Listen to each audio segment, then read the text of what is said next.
So today's video is all about how to dress more elegantly this 2024. From simple styling tips and tricks to little tweaks you can make to your own outfit ideas. Today's video should hopefully help you take your outfits from good to great. So let's begin.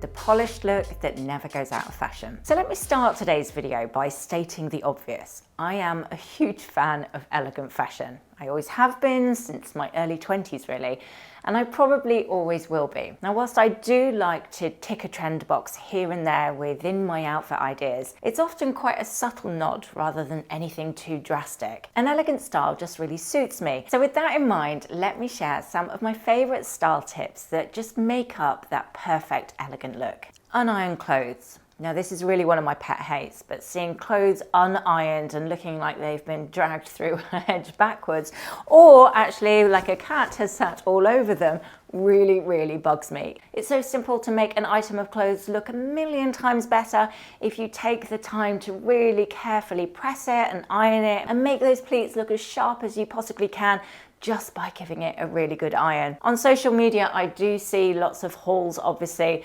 and it really frustrates me when you see them dragging out these clothes straight out of the box. They throw them straight on and they don't even bother to iron them. I feel like you're just not giving your clothes the chance to show you how good they could be, because it's really hard to see how nice a piece is if it's creased to within an inch of its life. Clean lines. Now, when we think about looking really elevated and polished in 2024, I think it's really important to think about where the line of your clothes finishes with every single item you put on. So if you look at the outfit idea that I'm wearing today, actually, I'm just simply wearing a black cardigan that's got a V-neck, and then I've got quite a tight fitting skirt. Now this cardigan, actually, I won't undo it because I'll balance the microphone behind it, but this cardigan actually finishes about mid-hip bone. By lifting up the line of that cardigan, I'm drawing the eye to my waistband instead of to my hips, sort of taking the attention away from this area and lifting it up. So it's giving me even more of an hourglass shape than I would have had before. So another example of thinking about your lines, I've just got a couple of quite basic staples from my wardrobe to hopefully illustrate my point a bit better. So straight leg jeans are probably my go-to style really. I just find that cut really flattering. But if we just look at putting a simple t-shirt over the top, this one in length sits again about hip bone. If I was just to wear that t-shirt over the top like that, it wouldn't really be giving me any shape at all. The width of that t-shirt is actually quite wide, so it's not going to give me any waistband definition whatsoever. And yes, probably you're getting a little bit of shape from the leg of those trousers, but it's overridden by the width of the top half. So that is why I would always tuck in my t-shirts, and even better, add a belt as well to further accentuate your point. And another really simple style tip you can do with an outfit like this, or the blazer that I showed you before, is if you're wanting to exaggerate your waistband even more, just simply take up the sleeves on your blazer or your cardigan to about waist level, and that will just accentuate and draw the eye to that area even more.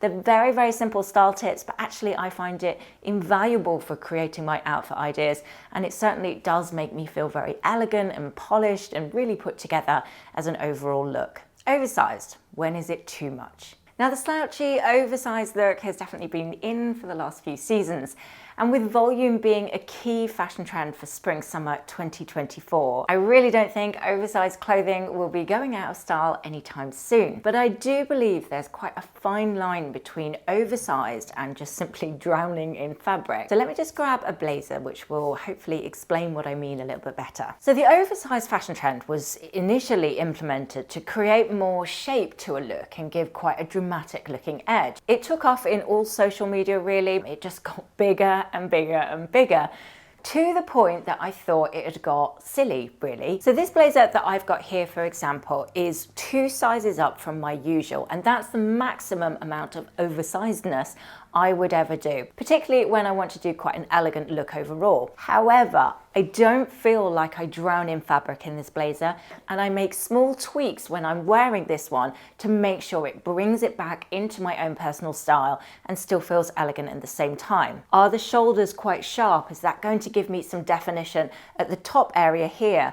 What am I wearing underneath? Where am I drawing the eye to? You need to think about contrasting shapes, not just throwing on anything oversized over the top. So underneath, I might go quite slimline on my top half. And often for me personally, but this isn't essential, I will wear quite straight or quite tailored looking trousers on my bottom half to contrast against all that width on my top. Hair matters.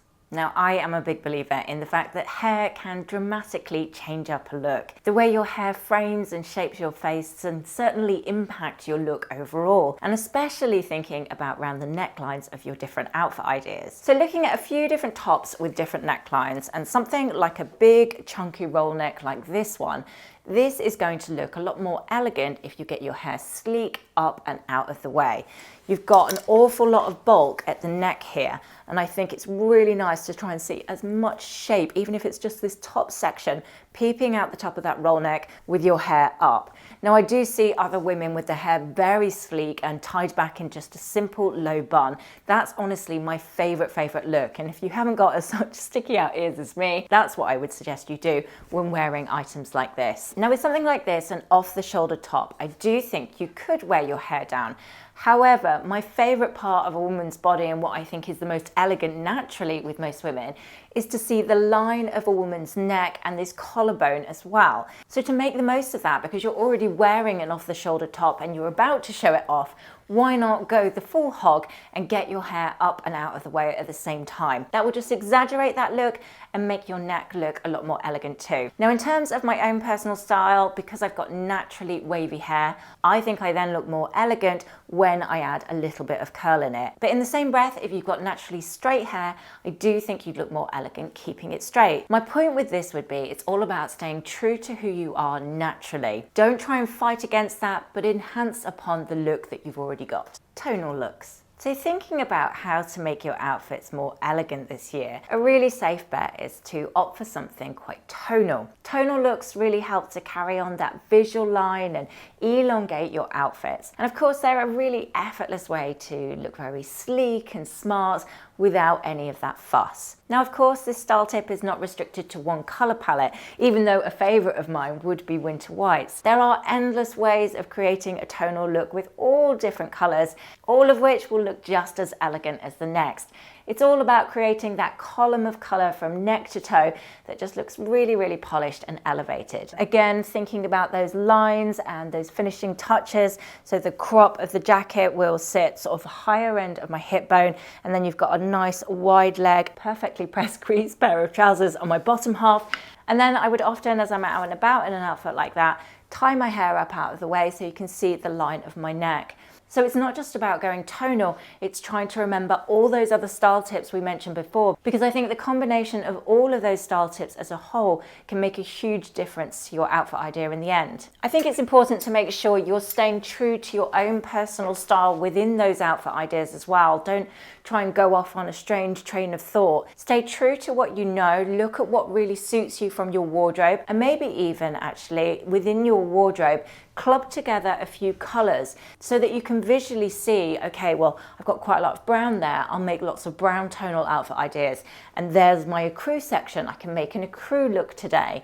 That is a much easier way to be able to manage those tonal looks on a day-to-day basis. Silky fabrics. I do think it's absolutely worth, and I would advise this to everyone, to get really familiar with the fabric composition of the clothes you choose to add into your wardrobe. Fabrics like lyocell, for example, that's really sustainable, and I think it's a really beautiful fabric too. Then of course, the high street is getting better and better at bringing out more sustainable options like Ecovero, for example, which is actually a viscose. Now, all of this is important because I think when you want to look quite elegant in your outfit ideas, having the odd silky item I find really helpful. I don't mean going head to toe with it, although I do think that looks nice. Just having that sprinkle of something silky can actually look really polished.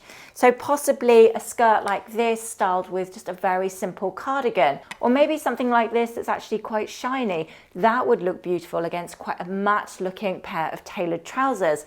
It just adds a bit more interest into your outfits. It feels a bit more luxurious, but it's done in a really subtle and ultimately elegant kind of way. I did just want to say a huge thank you to all of my subscribers for being part of my channel and for all your lovely comments. And of course, if you're new here and you're enjoying this video and finding my style tips helpful, it'd be really lovely if you'd like to subscribe too. I've added a link in the description box below for you to do that at the end of this video. What's underneath? Now, I personally like to feel confident right from the base of my outfits, but thinking about those underlayers can really make a huge difference to your confidence more than anything, as well as how your clothes will lay over the top as well. Now, I've got two different train of thoughts when it comes to my own underwear and what I like investing in. So I have those pieces that are a little bit sexy, pretty, lacy, those kind of pieces that you wear under an outfit and nobody knows you're wearing it. It just makes you feel nice from the ground up, so to speak. And also sometimes I actually utilize those lace bras or bodysuits, as it happens, as a layer that you might see a little bit of a hint of. So for example, if I layered a shirt over the top of this bodysuit with a pair of trousers, obviously, and just unbuttoned it a little bit more than I would usually so that you see this button detail and a little trim of lace underneath. I quite like seeing details like that. It's a teeny tiny bit sexy, but obviously in a really understated way. The other train of thought would be with those very classic t-shirt bras and matching pants. And it's that sort of underwear that works particularly well when you don't want to see the lines through your clothes. And although I wouldn't say that underwear makes me feel elegant on its own, it does in the end because it sits so beautifully under my clothes that it makes those items look so much nicer. And it's the same when it comes to tights as well. I am personally preferring a low denier at the moment, so it's just quite a sheer looking pair of tights. That feels a bit more elegant to integrate within my outfit ideas. So it's not just about the clothing. Try and think of your outfits and looking more elegant literally from the ground up. Too many logos. Now, I think it's safe to say I personally am more of a minimalist when it comes to my own style. I just love classic and very timeless designs in quite a neutral color palette and just beautiful fabrics, really. So one thing I definitely try to stay away from is anything too flashy, and certainly when it comes to logos. The quiet luxury trend has really helped me out here, as over the last couple of years we've seen a really dramatic pullback in designs across the high street who previously might have incorporated an awful lot of logos. So I actually haven't recently been drawn to anything too extravagant or decorated with loads of logos in recent seasons either. So the perfect handbag for me would be something like this. A really elegant looking taupe handbag with a very, very minimal design. You have got a tiny bit of gold hardware on there, but it's really subtle. It's not vying for attention. It's just a hint rather than a splash, which is definitely how I prefer handbags to be. Now this one particularly has got a shoulder strap, which when I'm thinking about versatility, I do really like to have that. So on a day-to-day basis, I probably wear it over my shoulder, but then with bags like this, I will often just tuck in the straps like it was before, and I like to hold my handbags too. It's funny, isn't it, that how you hold your handbag can actually make you feel a different way as well. I do think that looks a little bit more elegant than wearing it over my shoulder. Another point to note is, of course, that the logo on this is so tiny, I think I need my glasses on to be able to read it properly. And that, in my humble opinion, is exactly how I want my logos to be. Keep it classy, keep it elegant, and that will work wonders for your outfits overall. Be kind to yourself.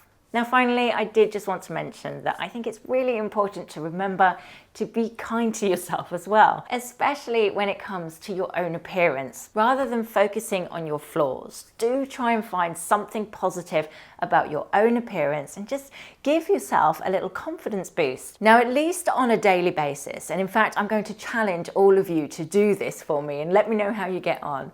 But try and find something really positive about your appearance when you look in the mirror. Now, this could be something really simple, like looking in the mirror and going, okay, your hair looks nice today. Or perhaps I did my makeup really nicely, or I like how my skirt looks on me. By looking in the mirror and picking out something that you really do like about yourself can actually be brilliant for your self-esteem and thus then make you feel more confident overall. And of course, when you feel more confident, you'll find that you're standing a little bit taller, commanding a bit of a presence almost. And it's that confidence that I personally find quite infectious, and as I often say, is always the most stylish look of all. So do take a moment to appreciate yourself as you look in the mirror, and remember that confidence is the key to looking and feeling your best every single day. And that is just about it, my style tips and tricks for how to dress more elegantly for 2024. I really hope today's video has given you lots of ideas and inspiration of how you can add that spring in your own step this season. Looking elegant isn't about how much you spend, but being savvy about where you spend it. Really try and focus on those little details, and the sum of those parts will go together to make a really polished whole. Thank you so much for watching. I will see you all in a couple of days.